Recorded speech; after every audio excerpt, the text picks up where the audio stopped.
ჩავტარდა მსოფლიოს ჩემპიონატი ანტალიაში, სადაც მე მივიღე მონაწილეობა. იქ ჩავატარე 4 ბრძოლა, ძალიან დაძაბული.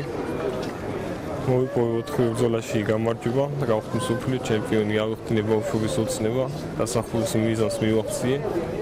მინდა მიულოცო ეს ჩემი გამარჯვება მთელ საქართველოს. მთელ საქართველოს ულოცავ დიდ გამარჯვებას მსოფლიოს ჩემპიონატზე კიკბოქსინგში, რომელიც ჩატარდა ქალაქ ანტალიაში. ეს ჩემპიონატი იყო საკმაოდ წარმომადგენლობითი, მონაწილეობდა 100 ქვეყანაზე მეტი.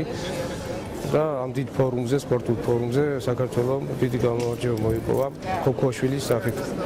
ხვიჩა ქოქოაშვილმა 86 კილოგრამ კატეგორიაში მოიგო 4 ორთაბრძოლა, მათ შორის 3 ნოკაუტით და ჩემპიონის ტიტულთან ერთად გადმოსცეს საუკეთესო მებრძოლის ესე ვთქვათ ტიტული სიგელის სახით.